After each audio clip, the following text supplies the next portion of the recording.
Hi, I'm Siobhan Chinnery. I'm a resilience advocate and growth expert.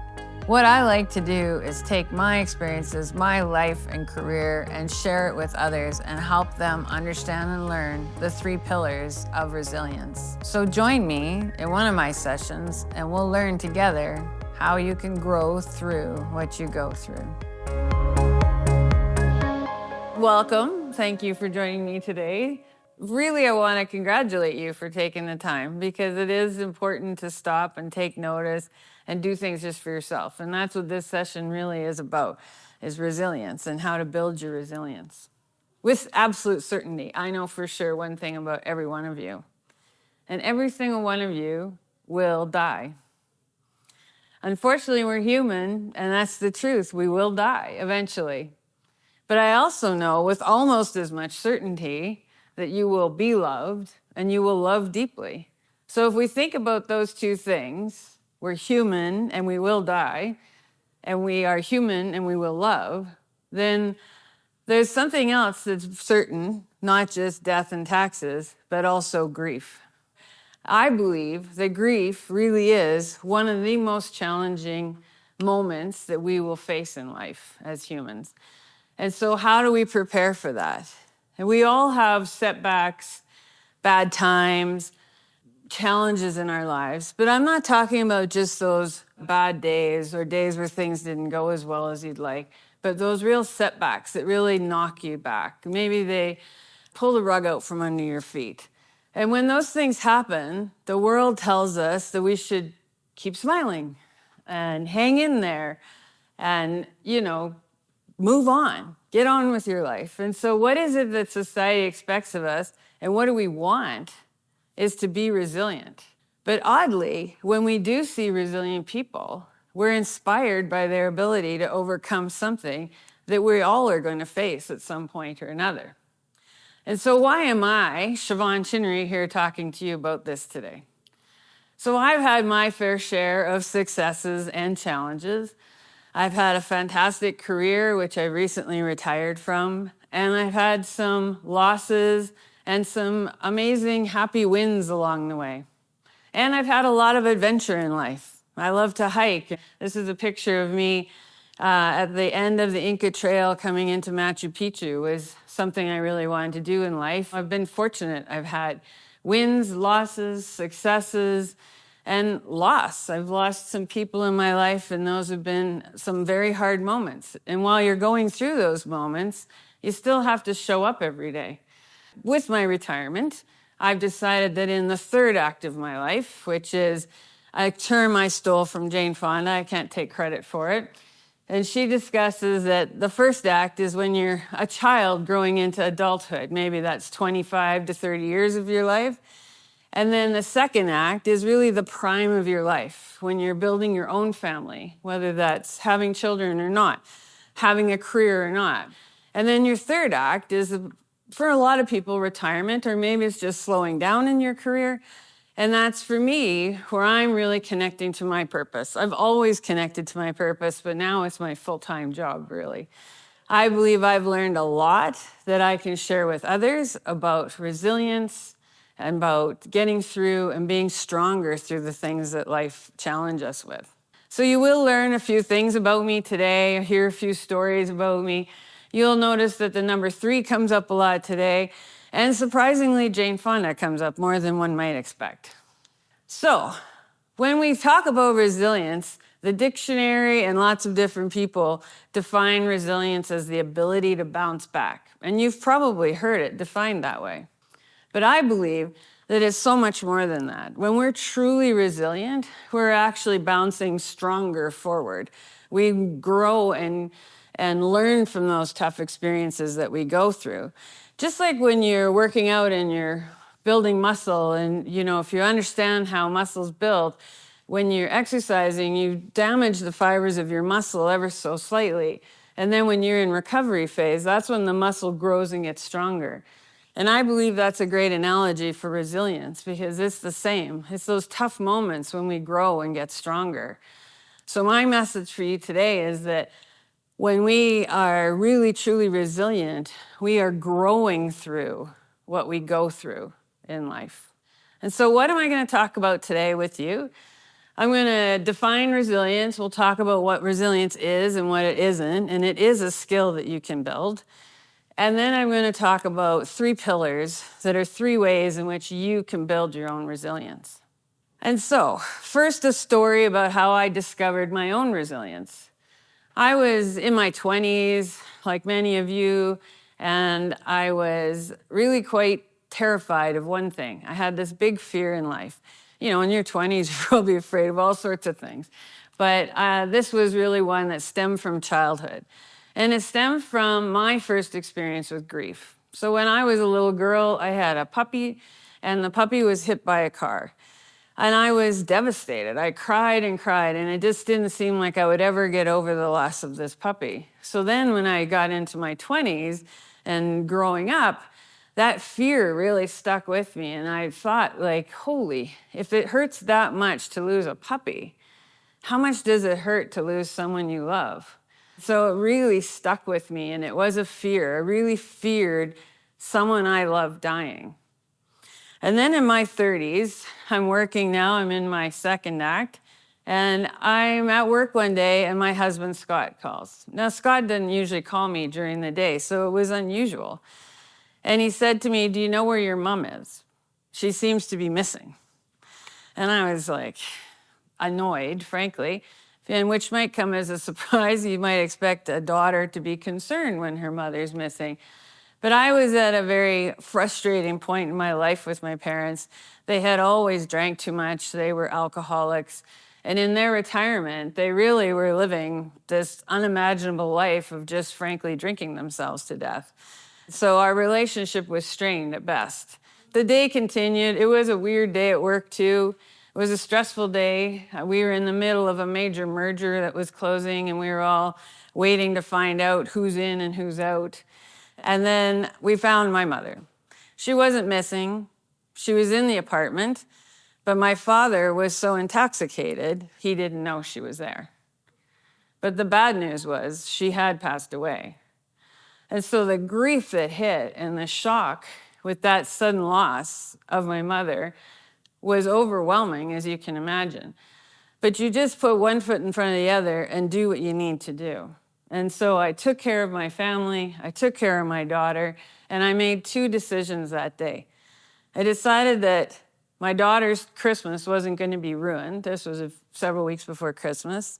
And I decided this moment, this tragic way in which my mother passed away, wasn't going to define me. It wasn't going to be a defining moment for Siobhan Chinnery. But I also discovered other things in that moment. I went back to work. I was performing. I wasn't falling apart. I was getting my job done. I was being a good mom, a good wife. Things were still moving along. And that's when I discovered I was resilient. And if we think about my fear, I really was afraid that I wasn't resilient. I didn't know that's what it was called. I didn't think about it that way, but that's what the fear was. Through that moment, I discovered that I was, in fact, resilient. But then where did my resilience come from? I didn't know. Was it something I was born with? Or did my experiences of my childhood somehow make me resilient? Or maybe I had, unbeknownst to me, through my adulthood, skills that was actually making me more resilient. And so that really began my curiosity and my journey on resilience. And I started really looking into it and trying to understand more and more about resilience. Because we all know those people at work or at school, who seem to be able to go through all sorts of things in life, and they still show up, right? They're there, they're working, they're performing, they're getting good grades, they're doing well at school, even though they might have terrible loss and tragedy going on around them. And then on the other hand, I've seen people in my life, in my career, where people just, over the slightest thing, don't show up. They can't perform. They seem to get completely derailed.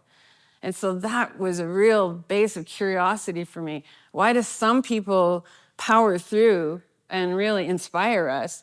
And why do some people get so easily derailed? What I learned in all my reading and researching and really diving into resilience, that it is indeed a skill that you build. The American Psychological Association came to that conclusion decades ago, that it is a skill that can be built. A lot of people look at it as a trait. They think some people are resilient and some are not. And that may be true, but it's not something you're born with. It is a skill you can build and develop. And there's this book called The Resilience Factor. And they did studies and exercises with people over many years and discovered that people can improve their stress coping skills by 40 to 60% by doing these things that build their resilience. And then just recently, the Harvard Business Review did a study in 2017 where they gave exercises to employees in groups. And those employees that were trained on building their resilience skills saw a 30% increase in their productivity and a 50% reduction in their burnout. And so it is good for us. It is something we can build and learn. And I kind of sum it up into three things. There's three pillars, three areas that we need to focus on to build our resilience. The first is well-being. The second, mindset. And the third is connection. So let's get into what those three things are. I'll start with well-being. So well-being is really about building up your self-care, taking care of your body, and really improving your health overall. And our well-being can be broken down into three things. We have our physical health, our mental health, and our emotional health. You'll see again that I do love the power of three. And why do I like three so much? It's easy to communicate, it's easy to remember, and so it's a great way to boil things down and be able to adopt them and take them forward. So in health too, in their well-being, and when we practice our self-care, there's really three areas to focus on, as I said. Physical health is about your body. You only have one body. You get it when you're born. You take it to the grave. You have that one body, and you want it to be as healthy as you can for as long as you're on this planet. Our second is our brain, our mental health, and it needs to be sharp. We need to keep our brain working. And then third is our emotional health. And I would call this your spirit or your soul, the thing that brings you joy. Let's get into what each of those three are and how do we build them. So the first is physical health. And again, as I said, it's your body. But it's not just going to the gym. It's not just working out. Maybe that's not your thing and you don't want to do that. But your well-being, your physical health also includes rest. Sometimes you just need to sleep and give your body a break. And if you aren't getting 6 hours of sleep a night, you're not getting enough. We really do need to allow our bodies to recharge and re-energize. We also need to eat properly. Just like when we put gasoline in our car, our bodies need fuel, but they need healthy fuel, right? They need nutrition, not just junk food. And so we have to properly fuel our body. We have to rest our body. We need to drink water. All those things you've heard. None of the things I'm sharing with you today are rocket science. They're not things you've never heard of before. But when I boil them down into threes, I'm hoping it's easier for people to adopt them and take them on and think about them clearly. So for me personally, on the physical side, when I was your age and in university, I found it quite easy to get the physical fitness into my life. I had the time, but I was also really fortunate that I had a part-time job teaching aerobics. Not unlike Jane Fonda. And I would have my classes at school, and then I could go teach aerobics. So I was killing two birds with one stone by being able to get a little bit of pocket money in a part-time job and get my exercise in. But then when life got busy, I met Scott, we moved, we got married, we bought a house, we started a family. Somewhere along the way, I lost the time for exercise. And there were several years where I didn't exercise at all. And I remember sitting on the couch and watching a news program that was saying that children, and in particular girls, have far better outcomes in life when they are physically active, if they play sports, if they're athletes. And I remember thinking, my gosh, I hope Devin, my oldest daughter, is an athlete, right? And then I thought, why would she be? I'm sitting on the couch like a couch potato, not setting a great example. So I got up off the couch and I signed up for a running clinic, which was called Learn to Run. And I literally had to learn to run. And the first time I went out, we ran for 30 seconds and walked for 4.5 minutes. And that was the extent of my cardio fitness, which was pretty heartbreaking because I had been pretty fit in university. But taking small steps was what got me started. And then the funny thing was, so many more benefits came to me from this exercise, not just getting stronger and setting a good example. I noticed I was sleeping better. Now, maybe I was exhausted from the running, but I was sleeping better. And with better sleep and feeling stronger, you walk up the stairs and you can feel the strength in your legs. It was boosting my confidence. And frankly, I was able to cope with stress better. And 2-year-old temper tantrums on the floor were much easier to deal with when I had started this fitness and feeling better. Like the studies show, the Mayo Clinic proved many, many years ago that exercise is good for stress reduction. And we've all probably heard that too. And they found that they could decrease depression and anxiety by 20% just introducing routine and regular fitness into your life. And so that is the physical side. And why is that important to resilience? Well, when things happen and when the going gets tough, you need the stamina, right? Like you might have to perform in work or life or whatever at longer periods of time than normal when you're in some pretty, challenging moments. And so we want to have that physical stamina to get through those moments. So next on our well-being is mental health. And this is all about our brain, right? Keeping our brain sharp. Now, while you're in university, you're using your brain every day. So your brain's probably really sharp right now. But when I graduated, I was so sick and tired of reading boring textbooks that I just quit reading altogether. And I was like, I am not reading anymore. But then I also found when I graduated university, I didn't land a job as a vice president right off the bat, like you might hope. I had to take a role as an administrative assistant. And when I took that role as an administrative assistant, I really wasn't finding that I was really mentally challenged. So here I was not reading and not really mentally challenged. So I did start reading again. And I did start doing some puzzles and crosswords and things like that just to keep my brain engaged. There's studies that show that we can continually strengthen our brain, and it too is almost like a muscle. The more you use it, the more it's going to work. And there's studies that show that if we practice, say, for example, memory building exercises, those exercises will increase our memory by 30%. And there's all sorts of other studies about maintaining that mental health being really good for our brains and for just being able to solve problems and make decisions, which of course is why it's important to resilience, is when things happen, we need to be able to problem solve. So next is our emotional health. And emotional health is really about that soul or spirit or how you find joy. And how do you connect to that in your life every day? And, there's lots of different ways that people do this. Some practice meditation and mindfulness.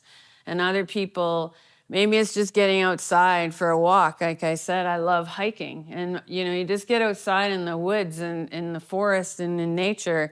That, for some people, is very mindful and helps you feel better and just feel joy when you look and see an amazing scenery around you. For me personally, when my husband Scott was ill with cancer, it was a challenging time. And so I really leaned into mindfulness and gratitude to bring meaning to what was going on because I couldn't control it. I couldn't fix it. I just had to ride this wave. So that's how I got through, was mindfulness and gratitude. Gratitude for the life we had so far, gratitude for the children we've produced, just all sorts of gratitude to fill me up when times were really tough. Why is emotion important in resilience? Well, we need our emotion to be strong for emotional regulation. If you think about a leader in your family, your community, maybe at school, at work, when things happen, when things go sideways, we want that leader to be calm, right? We want to follow someone who's calm and got together and knows what to do. And maybe we don't know what to do right at the moment, but because we have emotional regulation, we can calmly make good decisions, problem solve, and get through that storm. That's why emotional health is so important as well for our resilience. So all of those things, as I said, combined, that's our self-care. And some people don't do self-care. They hear that word and they think it's selfish, right? I'm taking care of me and self-care. But self-care really, truly is essential. We have to have self-care. It's not selfish. And if you think about when you get on an airplane and the flight attendant tells you to put your oxygen mask on first before helping others, I think that's a fantastic analogy for self-care. If we don't put on our oxygen mask and look after ourselves first, we can't help our family, we can't help our friends. Maybe we won't be prepared for those big moments in life.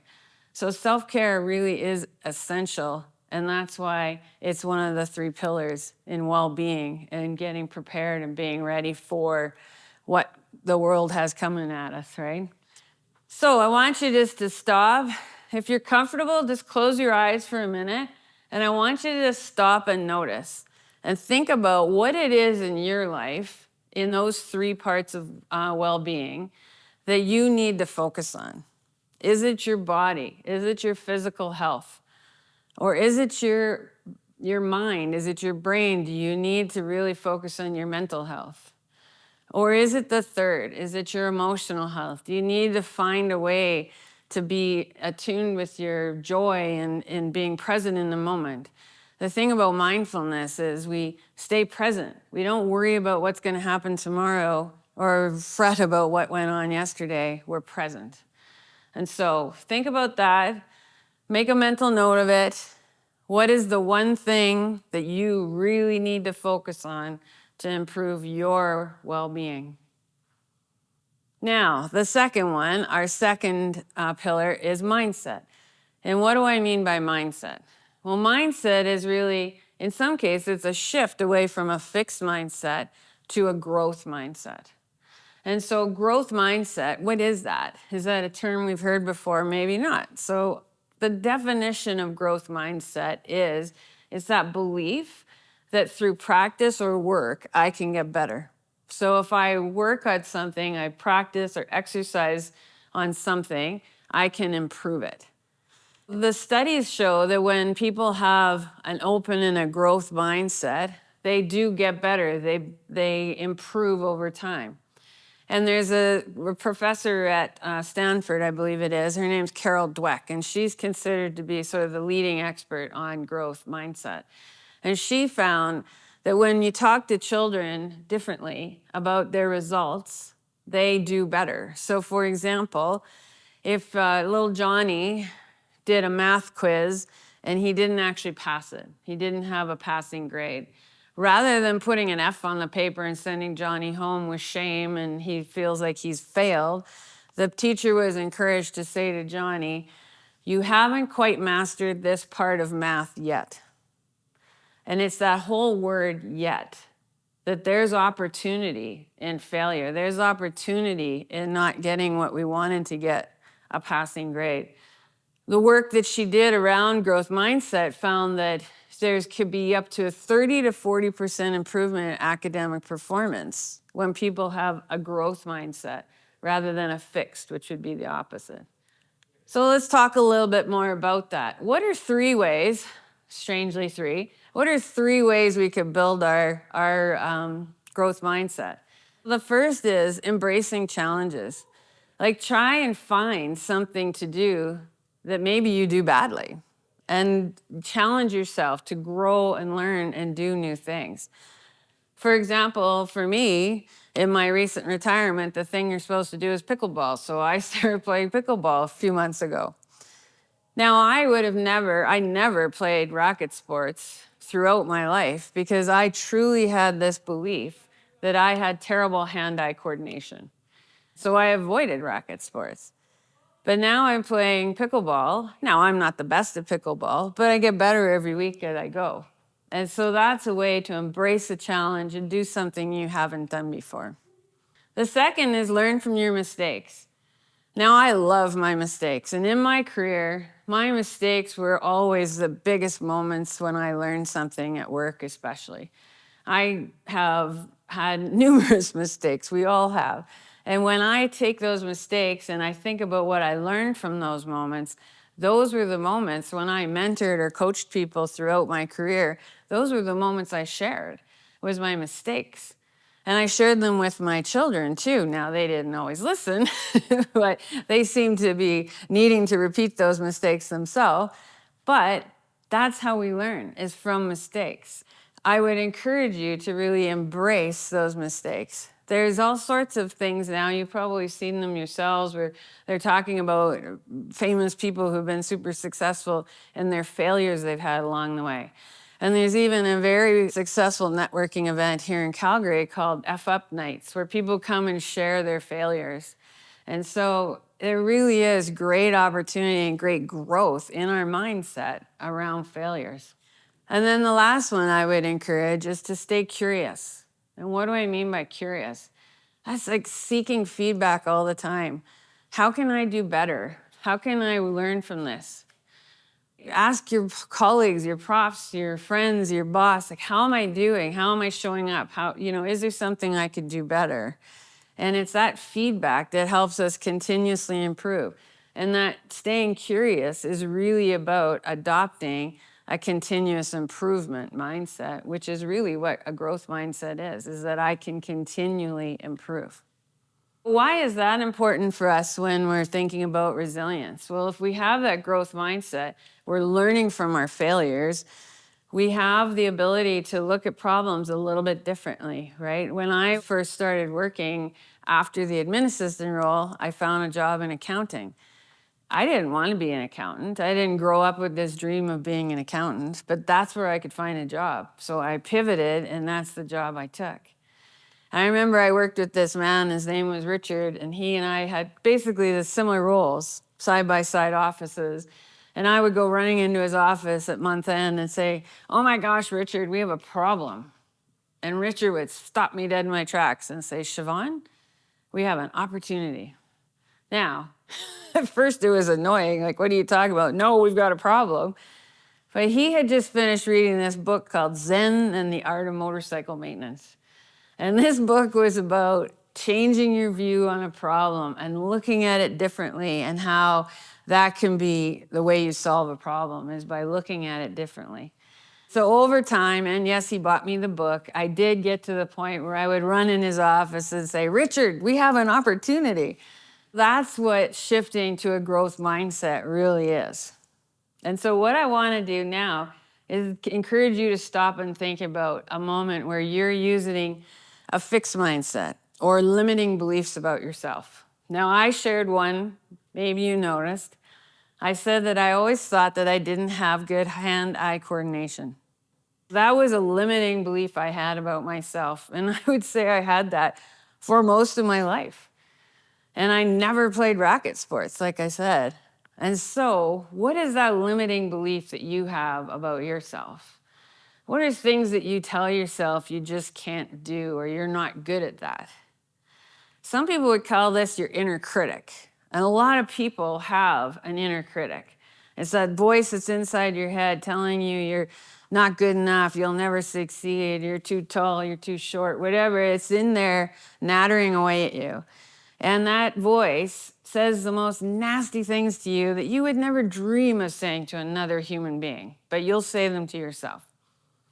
One author actually called the inner critic this little crow that sits on your shoulder saying nasty things in your ear. So what I want you to do is flick that crow off your shoulder and think about that limiting belief that you hold about yourself, and then flip the script. So for me, my fixed mindset was, I'm no good at racket sports or hand-eye coordination.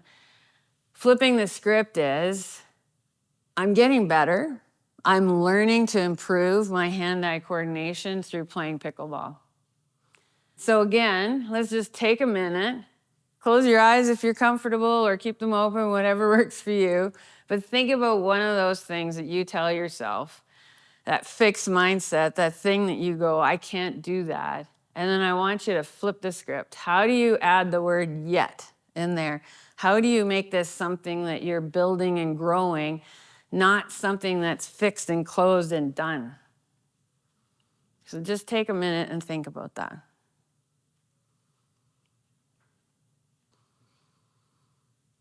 Okay, our third pillar of building resilience, as I said, is connection. And what's connection about? Connection is really about having a support network. Resilience is not built alone. It's a team sport. You don't get there and be resilient on your own. You have to have people. We're humans, we're social, and we need people in our lives. Why is this important to resilience? Because we need the support, as I said, but we need it in many ways. And we get stronger with the people around us. And how do we get stronger? Because they provide support. And you'll be shocked to hear there's 3 kinds of support that people provide us. The first is just practical support. Maybe your friend texts you and reminds you of this lecture today. Maybe they didn't. Or maybe you get a friend to copy the lecture notes for you because you couldn't make it to a class. That's practical support. Emotional support is when people are there for you. Maybe they just sit with you. Maybe you're having a really hard time and it's someone who just sits with you. Or maybe it's that friend that makes you laugh when you're having a hard time. That would be emotional support. And then inspirational support is people in your lives that you look up to that inspire you. Maybe if you have a belief system and belong to a religion, maybe it's your pastor or whoever leads your faith. Maybe it's a professor. Maybe it's your parents. Who knows where your inspiration can come from? When I was going through probably one of the toughest times in my life when my husband Scott was ill, the practical support was there in my neighbor and friend. She was mowing the lawn for us because Scott always mowed the lawn. And she even mowed it in the particular way he likes with the diagonal lines across the lawn so that when he looked out, it looked the way he wanted it to look. That was practical support for us. Emotional support came in the way of when he was going through chemo. These were pretty intense chemo sessions. They were days in a row and 7, 8-hour long times which he had to sit at the hospital and get the treatment. So I had a pretty busy career in my life, and there was times when I couldn't be at the hospital with him. And so my 3 closest friends would take turns. And when I couldn't be there, one of them would be there. And they would pick him up, they would take him to the hospital, they would sit with him and play cards with him or do whatever to keep him entertained. And then they would deliver him home and make sure he was okay. So I could concentrate on work. I knew they had my back. I knew that he was in good hands. And so I could focus at work and get whatever I needed to get done that day. That's both practical support, because they were delivering him back and forth, but also emotional support for me in that I knew he was looked after. Now, I think also emotional and inspirational support comes from humor sometimes. And Scott had a great sense of humor. And he used to tell the nurses that my 3 friends were his sister wives. And so the nurses were kind of confused, and some of them, I think, weren't sure if he was serious or not. Every time he came for chemo, a different woman showed up with him. And that created a lot of jocularity in our life, but there was those moments where we laughed that we were able to get through some of those darkest hours of our life. And so that's why connection is so important. It helps us out, and it lifts us up. And not only just practically, but inspirationally and emotionally. And resilience is a team sport. You need to have people around you. If you think about people who you've read about who've accomplished great things, there's always a team behind them. There's always people they're thanking, right? Nobody does this alone. So build that community.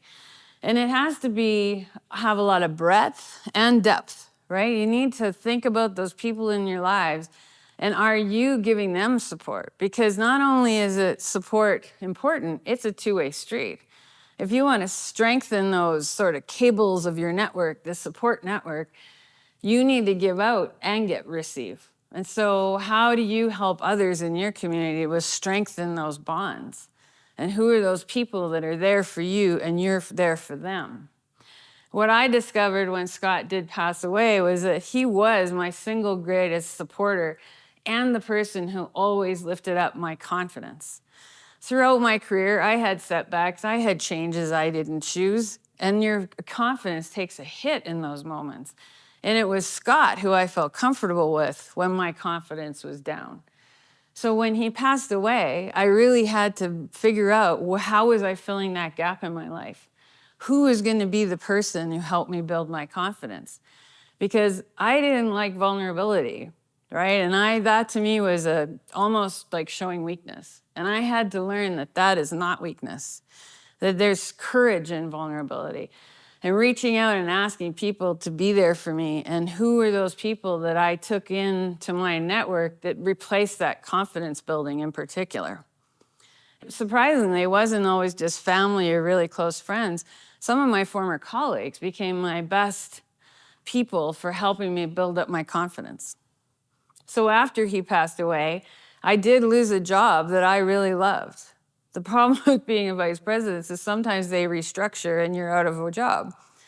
You know, it was hard. It was a job I loved. I loved the team. I loved the work we were doing. I loved the colleagues that I worked with every day. And so it came as a shock. It hurt. And it took a hit to my confidence. And it was a big loss. It was a big part of my life, going to work every day, right? And all these people that I engaged with. So it was, yes, grief, a lot of grief.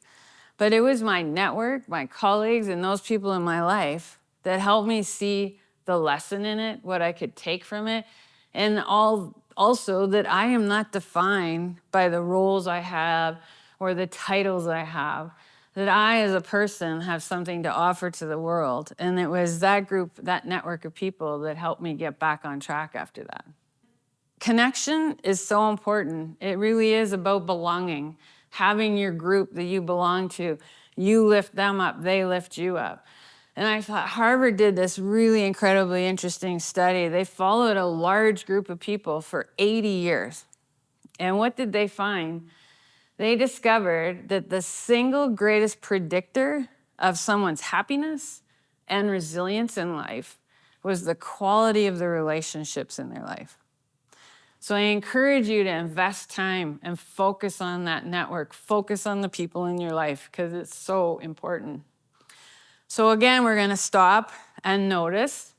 I want you to think about who's one of those people in your life that shows up for you.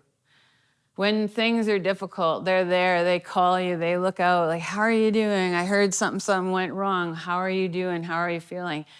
Think about who those people are in your life. Can you think of one person in particular that is there for you? And maybe just say their name to yourself. You know who that person is. And now we'll flip it around, and I want you to think about who's that person in your life that maybe is going through a tough time right now and could use something from you. Maybe it's just a call. Maybe it's just a text saying, I was thinking of you today. I would also suggest that if you know someone in your life that's going through something, maybe it's a big thing, maybe it's a big challenge that person's facing, and they seem to have it all together, they seem to be having it figured out, and they know what they're doing, and they're good, I would suggest they're probably the person who most needs to hear from you. Because nobody's ever reaching out to the strongest person in the group. And so they probably are the ones that could really use a call or a phone call or a text or something from you. So again, let's stop and notice, and then think about that person that could use a contact from us. And then I want you to commit to yourself right now. You're going to call or text or do something. You're going to reach out to that person today before your head hits the pillow and you go to sleep and get your 6 hours of sleep tonight. So I want you to think about who's that person that could really use you reaching out to them and just checking in. And so, what did we talk about today? We started with talking about how resilience is not something you're born with. It's a skill that you can build. And I also shared with you 3 pillars that will help you build that resilience. The first being well-being. That's our self-care, looking after our bodies, our minds, our spirit. The second is mindset, and that's that growth mindset. Adopting a growth mindset so that we look at failures not as the end of the road, but as an opportunity for learning and growing. And then the third is connection, and having people in our lives and having that emotional support, having the practical support and providing it to other people. It's so important. We're humans, we're social, we need that. And then we also stopped and noticed some things along the way. First, we noticed which of our health, which of our well-being we needed to focus on the most. So you all have it in your mind. Is it your body? Is it your mind? Or is it your spirit that needs some focus now? And then the second thing we noticed was a fixed or limiting belief we have about ourselves. And we flip the script, right? So now it's maybe I'm not particularly good at racket sports or hand-eye coordination, but I'm getting better. I'm not perfect yet, but I'm getting better every day. So flipping the script. And then the third thing we noticed was someone in our life who's there for us, who checks in on us when we need it. And then we decided that we had someone in our life that we were going to reach out to today before we go to bed and check in on that person. Offer some support. Because that's how you build a strength in your networks, is by reaching out and receiving. And so, strangely, I have a quote by Jane Fonda.